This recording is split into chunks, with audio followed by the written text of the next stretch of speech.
that they felt watching the events of the past week. And I think that it's been traumatic in many ways for our nation and for our state. And I would just say, leading off, that I really consider myself honored and privileged to be able to have this appointment, to be able to serve in public office. And I think it's such a privilege that we get to serve in public office. I think it's a privilege that we get to work with children to help inspire the paths that our kids take. And hopefully, when we're at our best, when our schools are at our best, and our communities are at our best, we're inspiring that path to be one of uh, critical discourse, one of being able to accept that we have differences of opinion, but that we can work through them peacefully, and that our ability to lead does not depend on party or ideology or skin color or race or language or disability, but that we're really in this to work together for the betterment of humanity. I think that's what teachers have the amazing privilege and honor to do in the classroom every day. And so I just wanted to start off by reflecting on a week where I it, the ability to be in the education field, where we bring together people of all backgrounds and political ideologies and races, and do so in a way where we try to serve everyone and set everyone on a path for success is it's never been more important, and it's never been I think kind of more salient in this moment to sit back and realize the position that we enjoy. So thank you for all that each of you do to try to live that ethos in your classrooms. And the public education department, we are a department for everybody, and we want to we'll always do our best to try to reflect that. Thank you, Secretary. Appreciate those words. Dr. Warniment?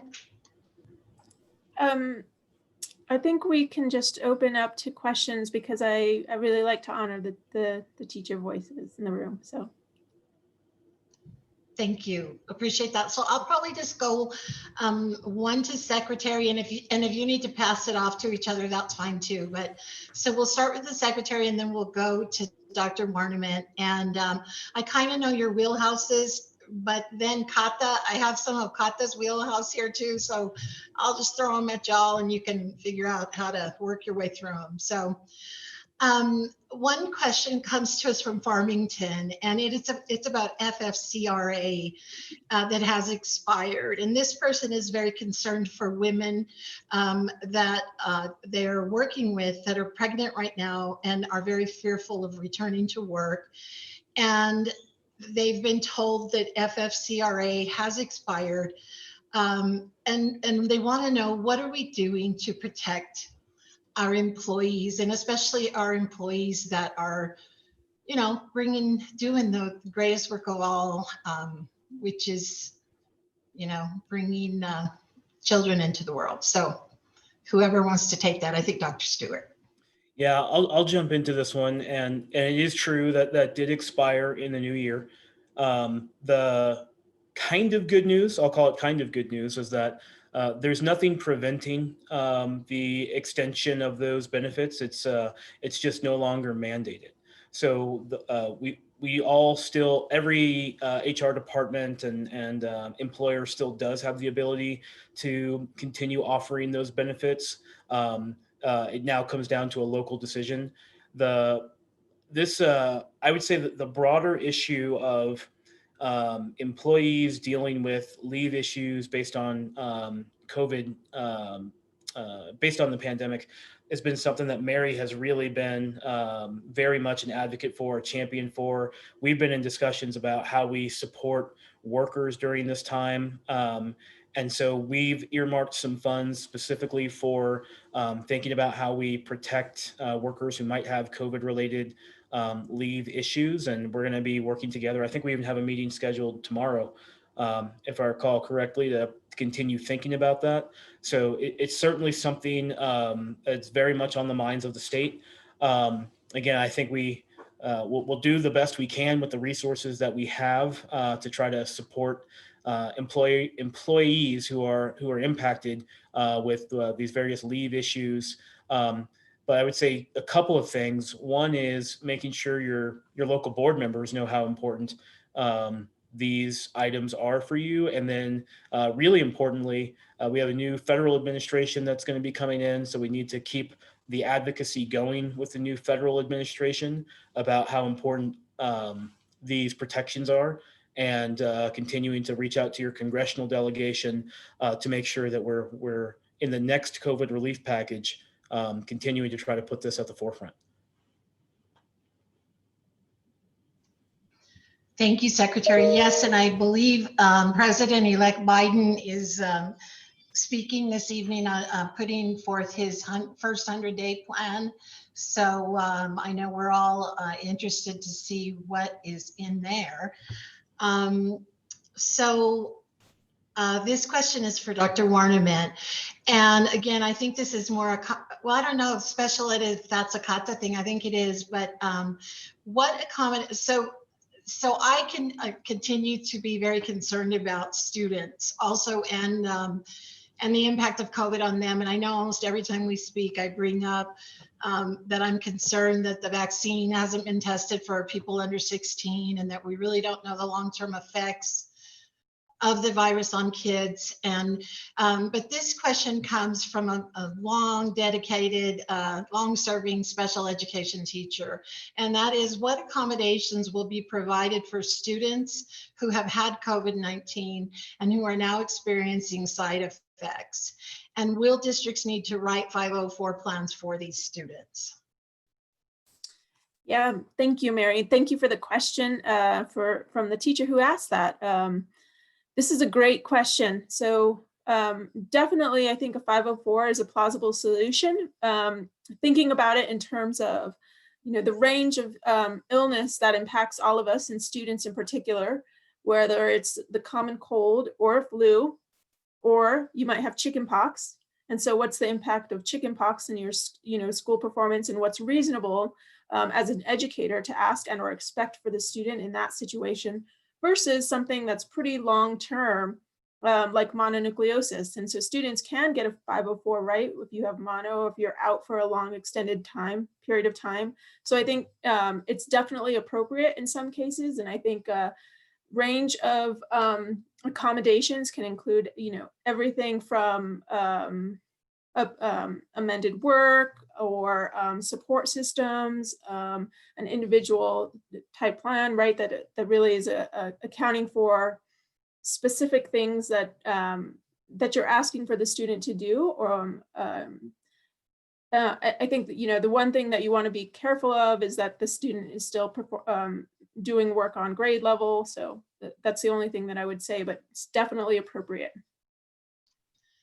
Okay, and I know my next question should be for Dr. Stewart, but I'm going to do an evaluation question because one of my peers for a long time is hearing that colleagues are very frustrated about teacher evaluation, that they know it's been kind of put on hold.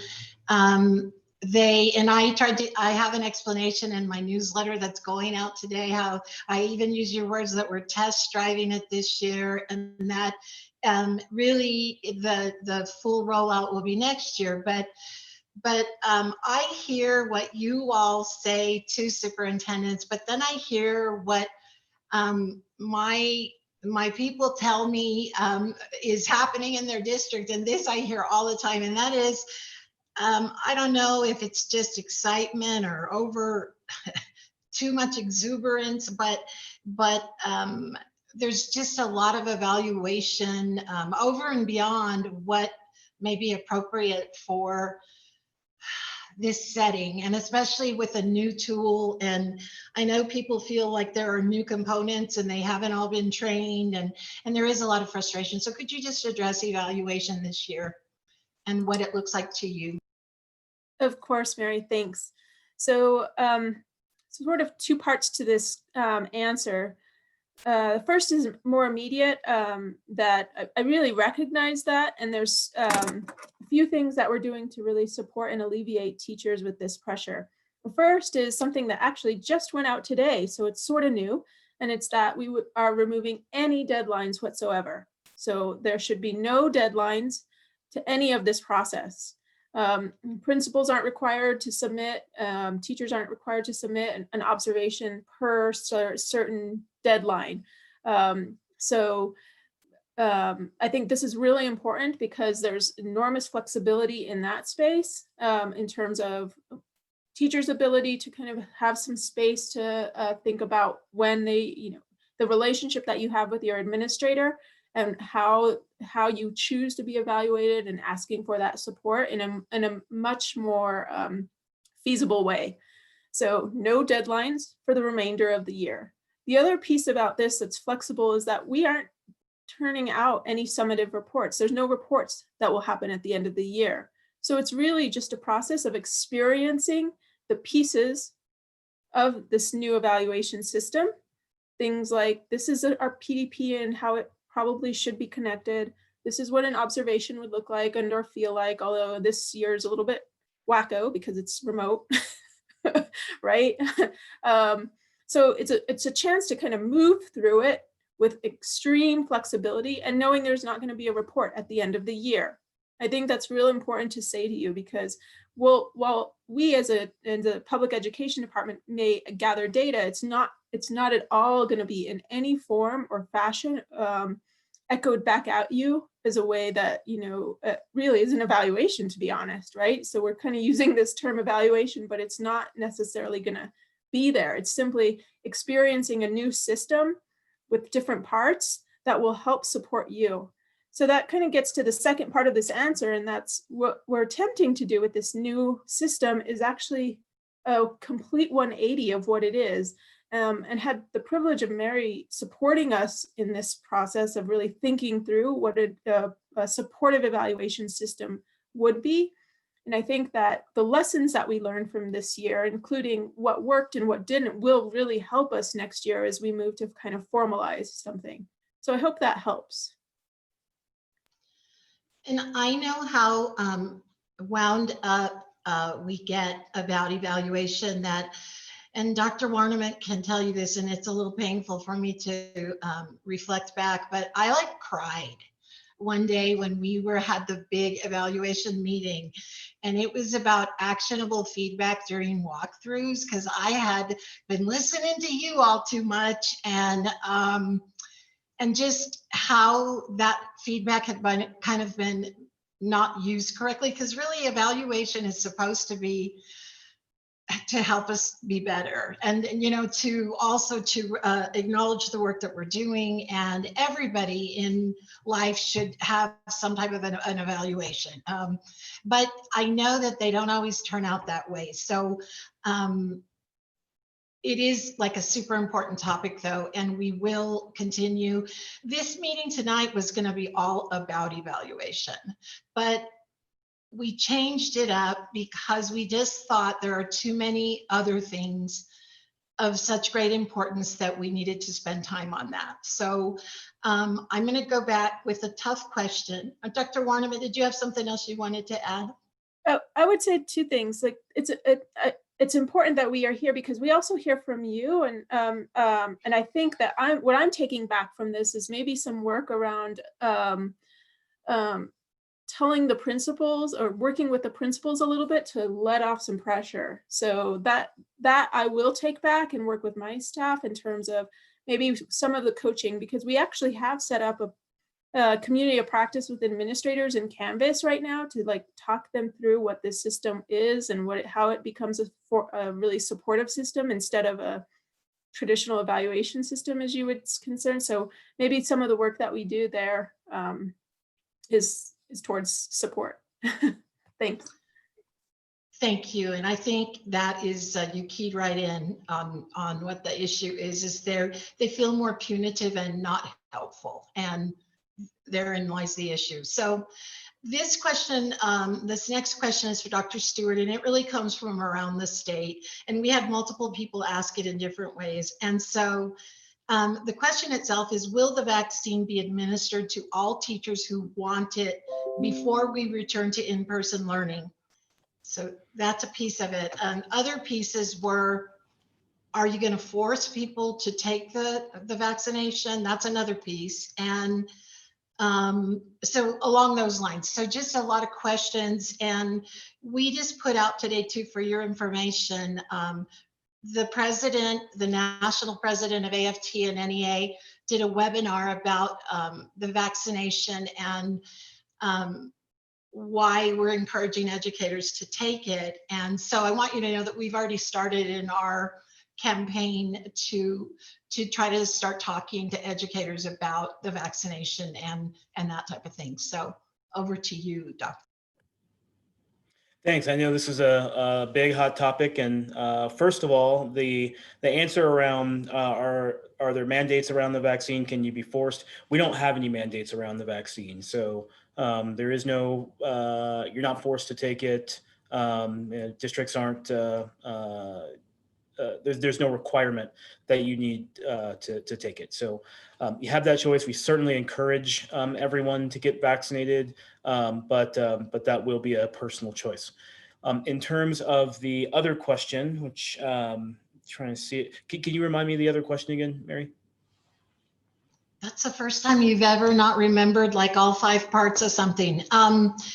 It is, anytime I say, so there's 2 things, that's a guarantee that I'm not going to remember what the second one is, but it is, will the vaccine be administered to all teachers who want it before returning to in-person learning? Got it. Thank you. So on this front, we did work, and thanks again for the advocacy of NEA and others on prioritizing educators and school staff for priority of the vaccine. So we were able to do that. Educators are in the 1B category. We're putting shots in arms of people in the 1B category now. So we're excited that that is there. We know even within that group that many of those who are high risk, have been in 1A, but even those who live with high risk individuals, we've been working with DOH to prioritize even within the 1B group to make sure that those school staff are able to get their vaccinations as well. So that priority, we're excited that that's there, and we highly encourage everyone to go in and register for the vaccine so that as soon as it's available in your area, you can go and get that vaccine right away. I think the other piece that's a bit of an unknown, 2 unknowns, I'll say on this part, is around the supply. So a lot of the supply of the vaccine is out of our hands. We are hopeful that we get as much as we can possibly distribute quickly, but much depends on the supply chain and when we get things in. So that's one variable that applies to this question. I think the other variable is what exactly is the date in which we expand in-person learning eligibility. I remain cautiously optimistic that that we're seeing a light at the end of the tunnel where we're going to be able to welcome more kids back. And this has been a long process, as all of you know, from going to not really knowing anything about this virus and having all sorts of very conflicting data and no processes in place to where we are now. And it's been the work of the last 9 months, establishing all of our COVID safe practices, establishing a rapid response system, setting up the watch list system. We have our environment department going down into sewers, putting wastewater testing programs into sewers, getting surveillance testing programs, and even more convenient at home surveillance testing programs up and running, along with the data systems to be able to track that and see where we are. It's been putting forward what we think are the most robust indoor air quality standards in the country in place, and getting the resources and regulations out to put those into place. And all of the things that we've done leading up, I think are positioning us to have much safer environments to bring students back into. And then combining that with what we're seeing in schools with regard to our own rapid response data and the state and international data. So our state data so far is showing that a lot these practices and the cautious approach that we've taken have really paid off, that we haven't seen big outbreaks that can be attributed to schools generally. that the COVID safe practices in the hybrid environment and the limitations on number of people really have been effective. And I think that tracks pretty well with the international and national data that we're seeing around the impact of schools on the virus. So that was a mouthful to say that I'm cautiously optimistic that we're going to see some light at the end of the tunnel and be able to expand in-person eligibility, but we haven't set a date for that yet, and we're still working with our health officials and with the governor's office on exactly what that date will be. So between the variable of how much supply of the vaccine we'll get and what the eventual date that we set is, those two things will in large part determine the answer to that question.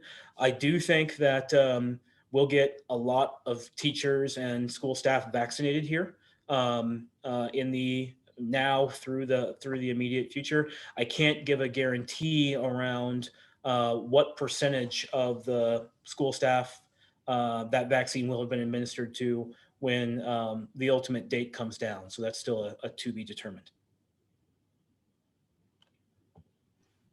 Okay, thank you, Dr. Stewart. So now we're going to come back to the questions in the chat in a minute, but I am going to give this question to Dr. Warniment, this is a question about instruction and testing. Given the fact that some of our students and their families are struggling, some parents are unemployed, going through this difficult time, how is testing going to truly give the PED any kind of true data when the obstacles some of our kids and families are facing with the obstacles? Sorry, I can't even read. It's not equitable to all of our students given our current situation.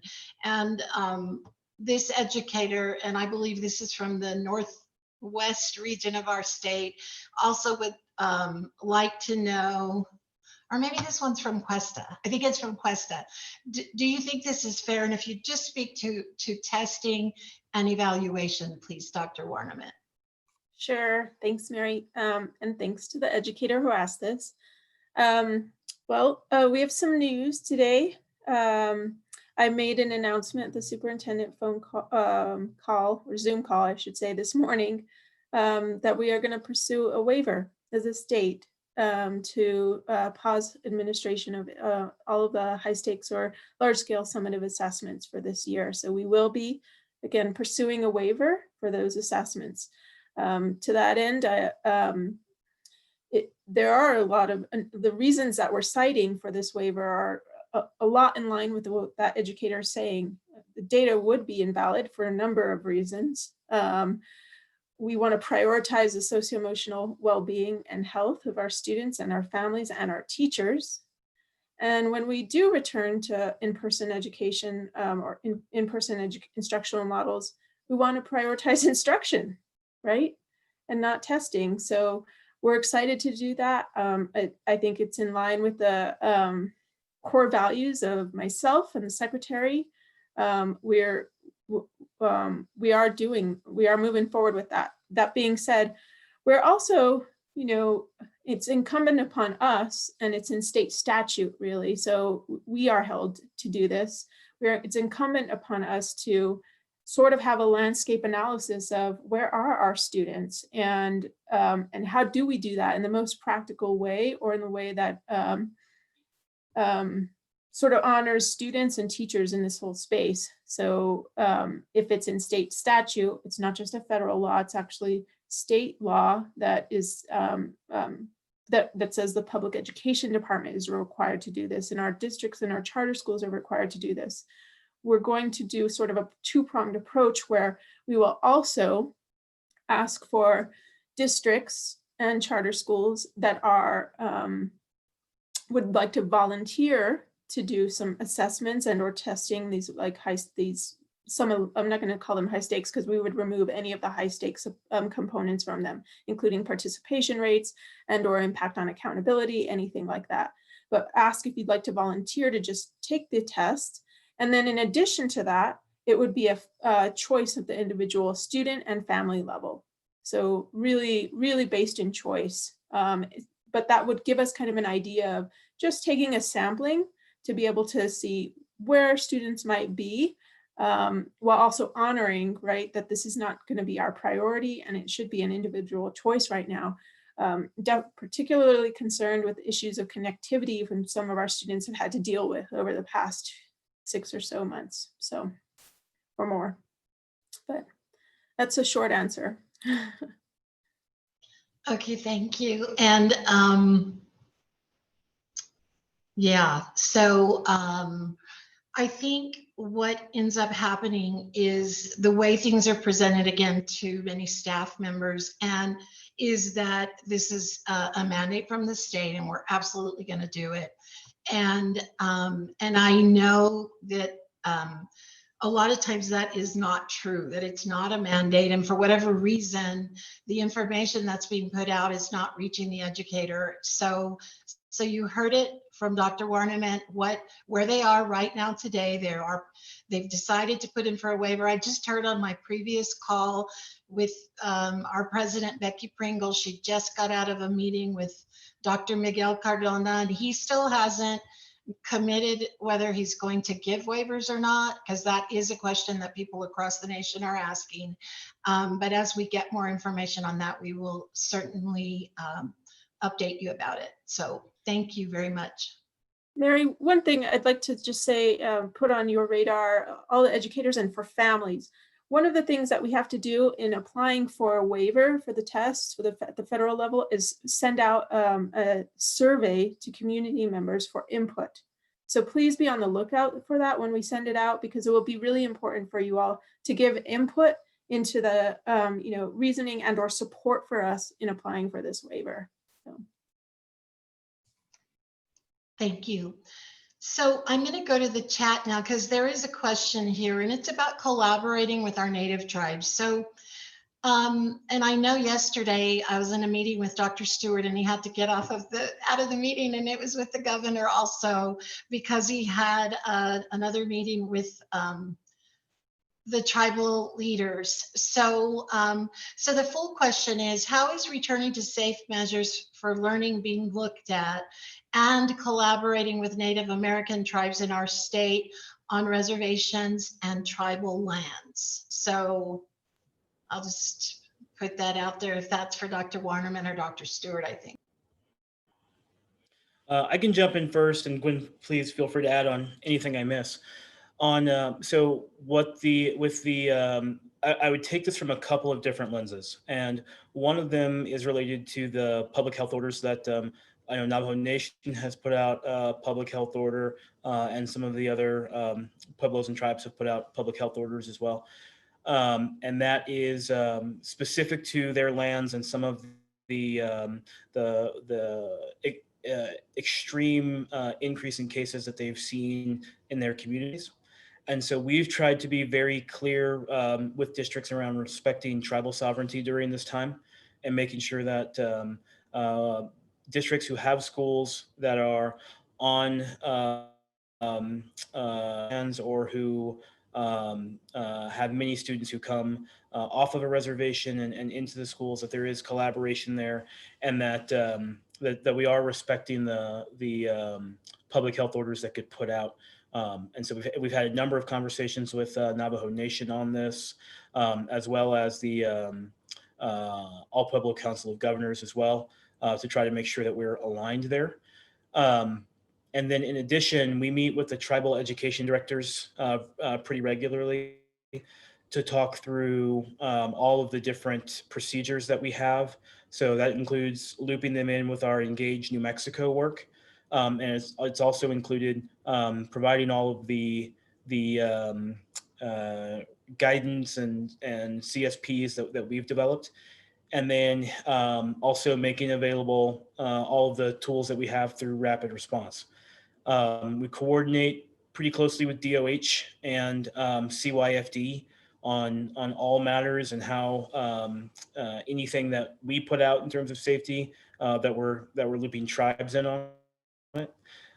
We have more to do and can do a better job in those coordinations. And I think sometimes there's an ongoing struggle between leadership at the district level and at the tribal level around certain ways of operating that we always continue to work through and help mediate where we can. But we're trying to be as communicative as we can. And like Mary said, we just had a 4-hour meeting yesterday with the tribal governors. That was more focused on policy, strategic, Yazi Martinez, but the Indian Affairs Department has hosted a number of virtual tribal summits as well for agencies across the government to talk about both COVID response and legislative sessions. So that includes Department of Health and CYFD and other agencies that are all talking COVID response and safety. So those are some of the big things that we have going right now. And I hope that answers the question, but let me know if there are other follow-ups to it. Thank you. I believe that was from an educator that may be newer to some of our NEA New Mexico meetings. And I want to let this educator know that NEA New Mexico is also working extremely closely with Transform Education New Mexico and the Center for Law and Poverty to address, and the Tribal Ed Alliance, which are groups. There's about 80 partner groups that work together to really try to look at the best practices, working with the tribes and how we can facilitate the learning of all our students, especially our Native children. So thank you for the question. I'm gonna go to another question, and this is from Santa Fe. And this question is, can PED put out a survey? And I'm just gonna say, Grace, NEA New Mexico put out a survey today. And I told the PED and the governor that when we get the responses, we're going to share it with the PED and we're going to show them what you all are saying. So it's really important that you get that survey out to all your unit because we really do want to know what our members are saying about air quality, about PPE, about yes, there's concerns that the districts present themselves in a way that is not really accurate to what is actually going on. And so this question is to ask you if you would put out a survey. And I would just like to ask if we can see how many responses we get to ours. And if we don't get the information we need, then maybe we can try back with the PED. So I kind of took that question. I don't know if you'd like to respond to that, Secretary. Yeah, and Mary, just to clarify, is that a request for PED to run a survey on this, or for local districts to run a survey? I wasn't. I don't think I was clear. Yeah, it was asking PED, but to put out a survey to all employees, and maybe we can do that too in the interest of getting information. But we did put out a survey. It's like a 20-question survey that covers many of those topics. So we're going to see how that is. We are planning to share that information with the public ed department and with the governor's office. So really encourage your members to take the survey. So I guess we can circle back and see if we need more information after we get our survey results back. So thank you for the question, Grace, Mayor of Santa Fe. Okay, so let's go to. And thanks. I would just say really. Sorry, I was just going to say really quickly that we're excited. We'll be excited to see those survey results as well, and we're certainly trying to put as many resources as we can to working with districts to make sure that the right conditions are in place and taking the actions that we need to when they're not, including our anonymous portal. So we've gotten a lot of information in from our anonymous portal that has helped us do follow-ups where necessary. So would just encourage people to continue to utilize that as a tool to get us information. Yes, thank you. So this is speaking to workload. So upon reopening the schools, Secretary Stewart, have you given any thought to the multitasking some teachers will be faced with, having both students virtually at home all while having to teach those students in the classroom, not to mention the multiple tech devices teachers will need to be successful using as a pandemic teacher. So I think you probably both could respond to that. So I'll turn it over.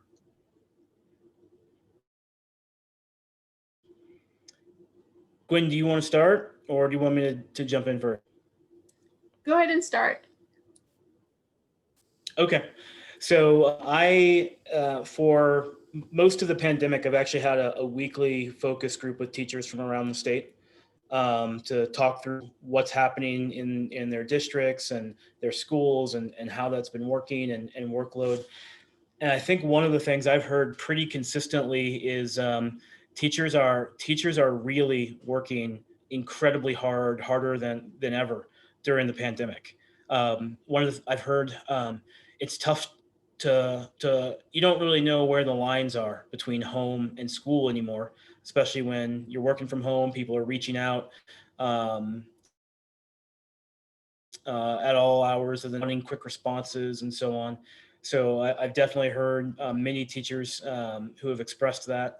I've heard many teachers who, when they're in the hybrid model, have said, it's great to be back and have my kids back in front of me. It's really tough to plan for a lesson that for those who do a hybrid model where you have simultaneous online and in person, it's tough to plan those lessons. You have to be very creative to make sure you can be inclusive of both modalities, and that's been challenging.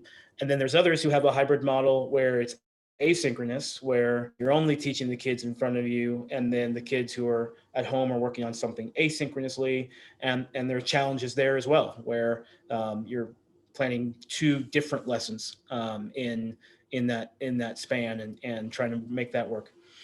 So I think it's definitely been very consistent in the different models that operating in this environment has presented new challenges. I've been really, really encouraged by many of the teachers who have talked to me about the very creative ways that they've put systems in place to help deal with that.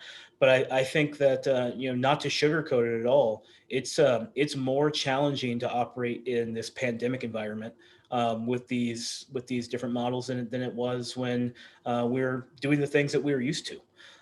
And I certainly don't have a magic bullet that I can just point to and say, do this and we won't have to have those challenges.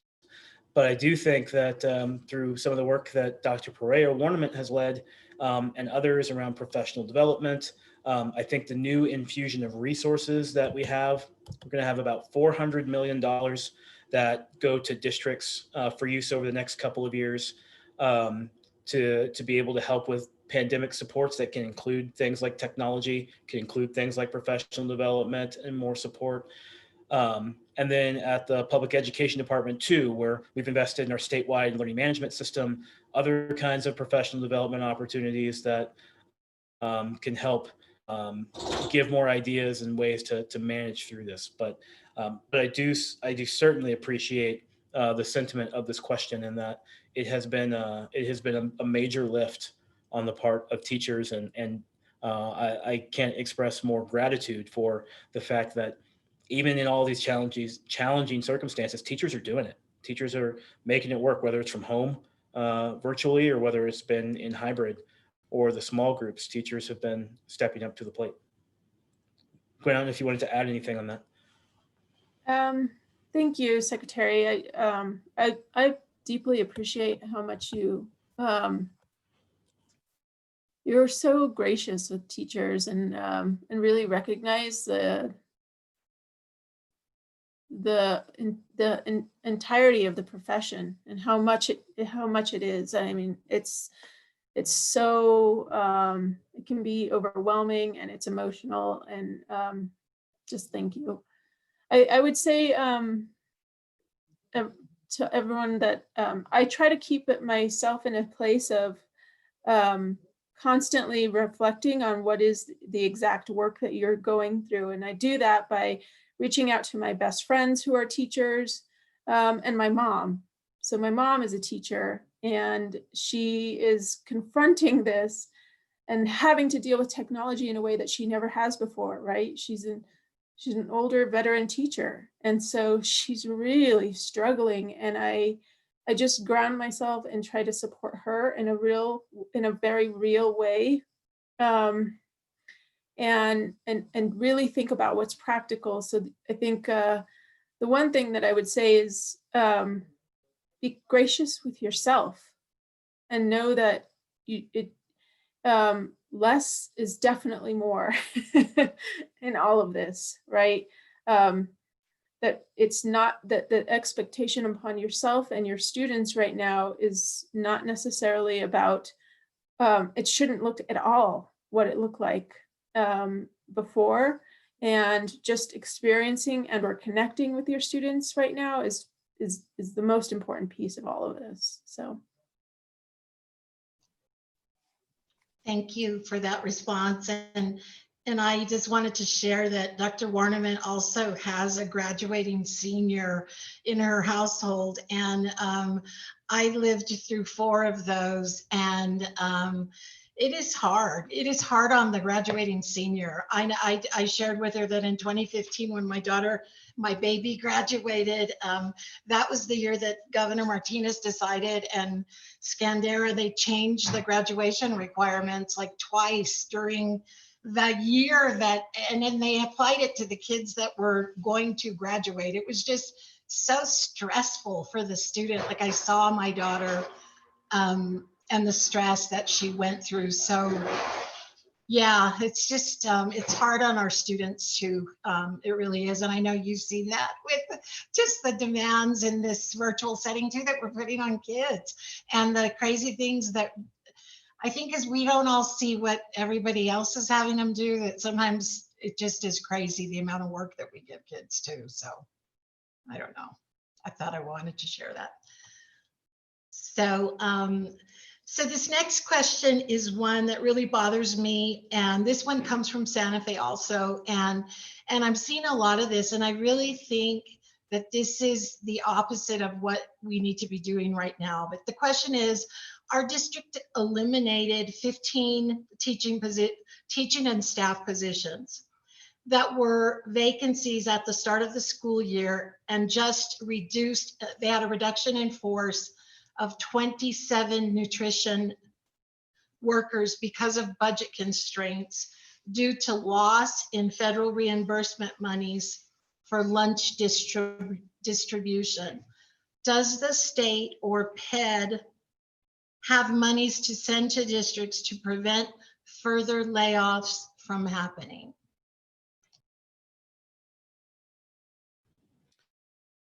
So I think one of the biggest things I would say to this on that, the money question, is through the and I forget the acronym, we're calling it CARISA, but the Coronavirus Relief Response and something that starts with an F, something or starts with an A, through that new act that was just passed, that provides a significant of funds for school districts.